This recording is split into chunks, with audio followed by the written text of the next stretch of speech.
Hello, BookTube. That's Comic Book Wednesday when new issues come out of the comic shop and fans go. And I used to do that a lot myself. I used to hang on monthly comics, weekly comics, floppies as the fans call them. I don't really do that anymore. I've flirted with it even on this channel. I've flirted with it from time to time. But right now there are no ongoing series that really interest me of the superhero kind. The Conan comics I'm still interested in, but uh, actual superhero comics, the Superman titles, Justice League, uh, Fantastic Four, the Avengers, not really. Not whether it's the combination of writers or artists or just the kind of storylines or even the changes in characters, whatever it is, those standard things just don't seem to interest me anymore. But I still like to go once in a while, and one of the things I like when I go to the comic shop is if I find a reprint volume, a paperback or hardcover reprint volume of stuff that I'm interested in, that I am going to want to keep, especially if the price is reasonable. There are a few of those coming out in the upcoming months, new. They're not out yet. I don't think there's any this week. I don't think there'll be any next week. But there are a few I have in mind that I'll be showing you. But I went to the comic shop today to sort of look around at their remainders. Because like any bookstore, like any print industry, they have remainders. And the shop that I go to on Newbury Street has a kind of sort of okay collection of remainders. And I found one that I want. I found one that I want. And it wasn't so much that it reprinted stuff that I knew I loved. It was on the shelf with other remainders that did that. So I will probably be going back. I will probably get another remainder either this weekend or next week. It wasn't so much that this time around. Instead, it was a reprint volume of stuff that I remember liking and I thought I might like it more if I reread it all in one big volume on glossy pages with where the colors pop a little better. And it's this thing. It's Thor. It's the Heroes Reborn, Heroes Return volume of Thor. It's a gigantic omnibus of Thor. Collects all of these issues, and it's written by Dan Jurgens, and the artwork at the beginning and then in the middle and then on and off throughout these issues, I think there are like 30 issues here, is by John Romita Jr., who's not only one of my favorite comic book artists in the modern era, but also a heck of a nice guy. And the son of a legend, the son of John Romita Sr., who was one of the greatest comic book artists of all time. And these issues, the reason that it's called Heroes Return is because in the mid-90s, Marvel decided what comic book companies, Marvel and DC, just keep deciding. I don't know why they do it, but they keep deciding that the long heritage of continuity in their superhero comic books is a weakness instead of a strength. They keep deciding that. And periodically they redo their continuity. They revamp the whole thing. I guess in an attempt to attract new readers. I would think that fantastic storytelling, and thereby then the concomitant word of mouth, would be the way to do it. Typically in comic books, that is the way you attract new readers, not by wiping the slate clean, which mainly serves to alienate your old readers, who are the base of your industry.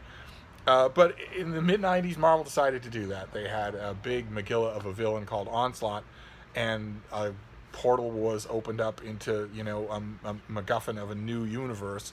And almost all the heroes jumped into that portal.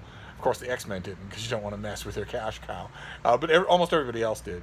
And that gave Marvel the freedom to allow their writers and artists to remake those characters. Disastrously.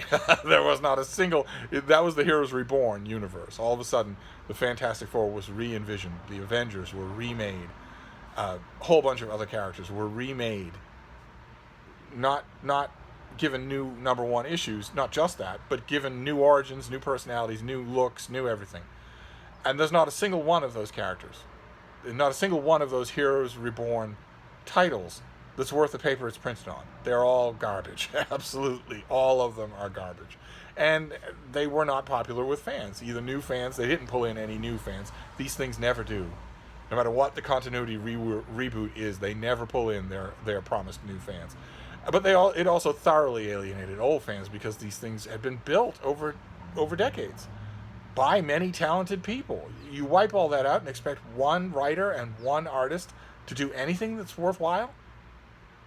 I don't know what Marvel was thinking when they relaunched the Avengers. Did they honestly think that the Avengers would be as popular now or then in the mid '90s if they had presented Marvel readers with Avengers #1? I remember Avengers #1. It's not that good a comic book. It's really dumb. The only reason that it took off is because comic book fans had nothing else, and it had lots of potential. But that potential was then built on, and the Avengers was built out and created and given tons and tons of backstory. You wipe all that out and start over with one issue. You draw attention to your own weaknesses rather than your own strengths, and as a result, Heroes Reborn was not successful. It was not successful with fans. They hated it. I hated it. All fans hated it. They might have liked seeing some of their favorite artists in these new venues, but might have been intrigued a little by how this new universe would work together, but not.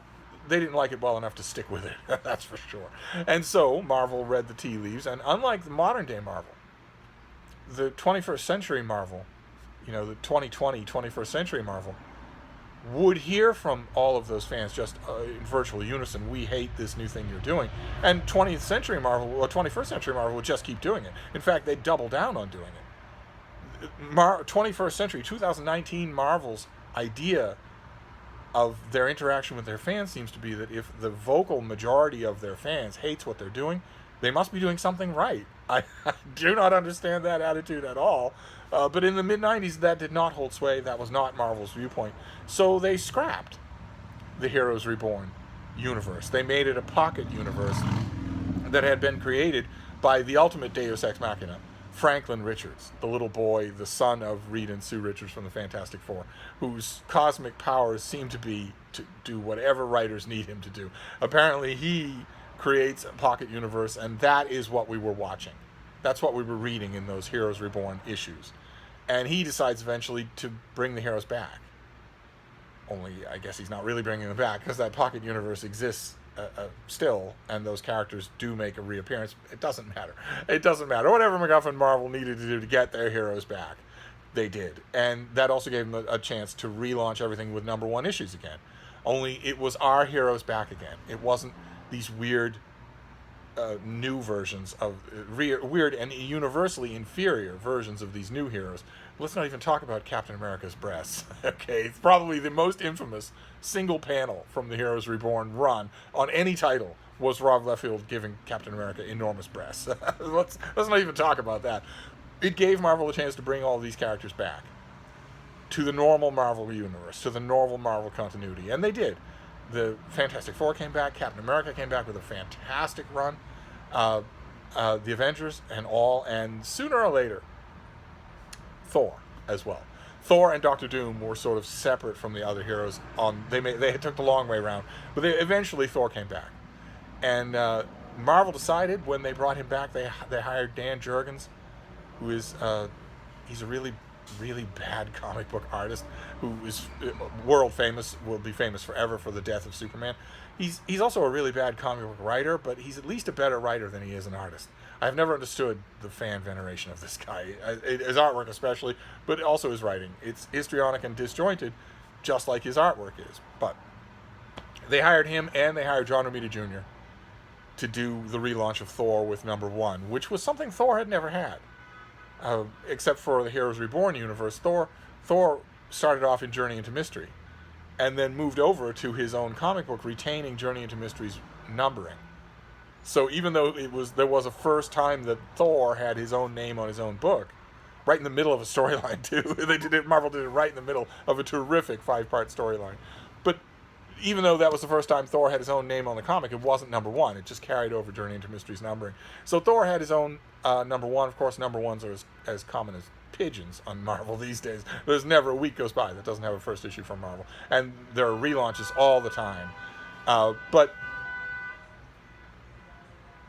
I hear lots of honking. I think I got the impression today when I was out and about that I narrowly missed some sort of public demonstration in downtown Boston. I'll have to check the news and see if that's true. I think there might have been a march of some kind in Boston today that I narrowly missed. But anyway, as I was bloviating, Marvel decided to give Thor his first issue, same as everybody else, and John Romita Jr. was really good. He's a really good Spider-Man artist. He's also done great work on Daredevil. But when it came to Thor, he clearly decided to give the character an epic feel, to go for big single panels, to go for enormous 2-page spreads, to sort of give it a bigger than life feel to it. And I don't know how well that's going to be able to. I'm going to be able to translate that in. Let me try and show you what I'm talking about. It starts off right from the beginning. It isn't the only thing that he does, but there's lots and lots of big action, big.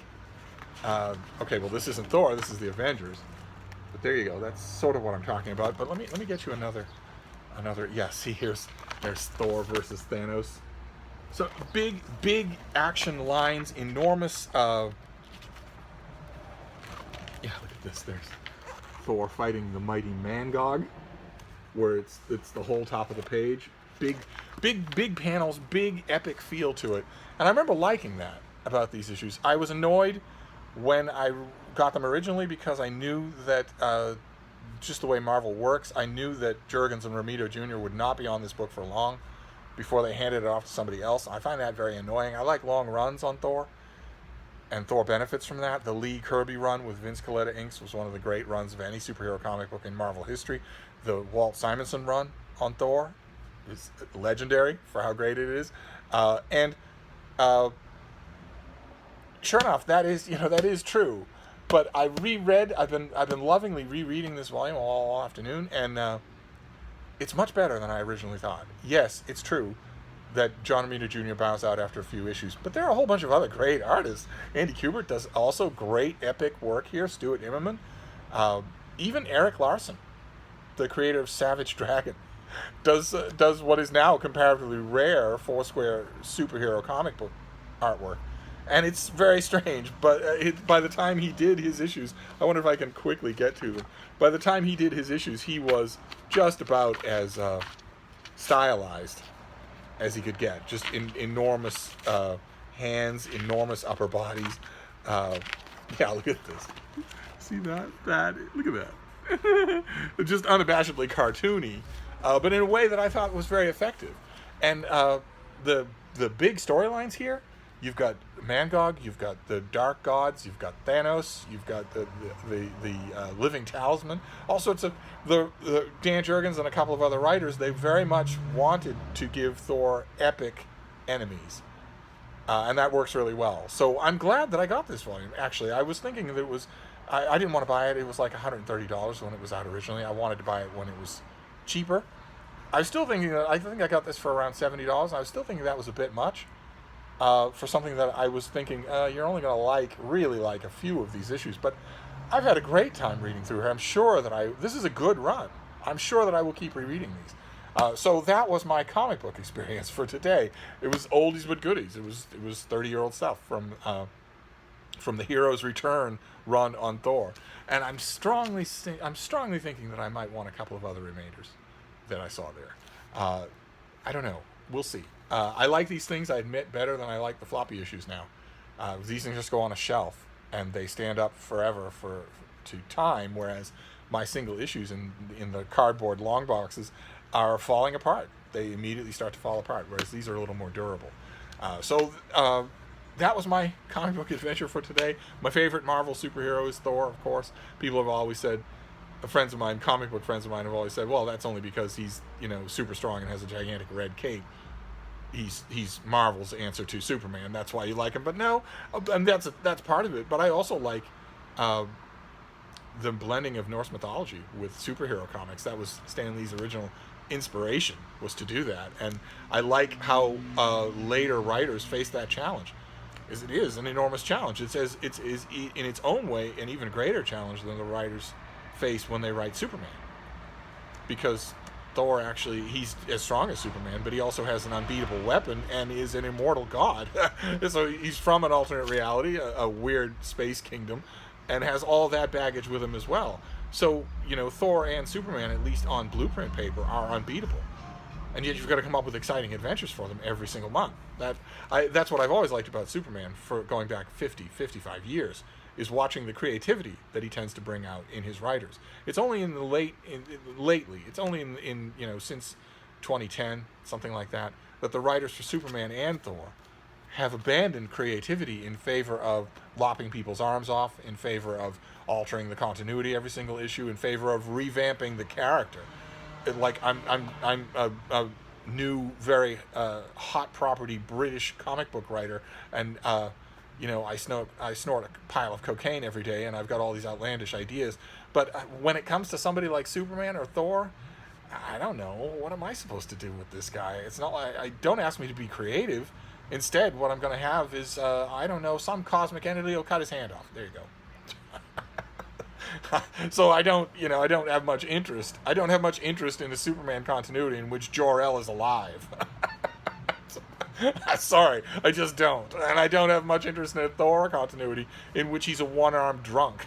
So I have drifted away from either of those characters because the creativity involved, the necessity of being creative in order to tell interesting stories about all-powerful characters is completely gone.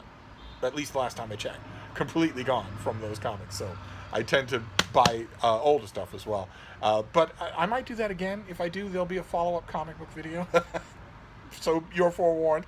But in the meantime, I wanted to show you this because this turned out to be a much better purchase than I had in mind. So I'll wrap this up for now. That was my comic book day. But I'll be back. Thank you, BookTube.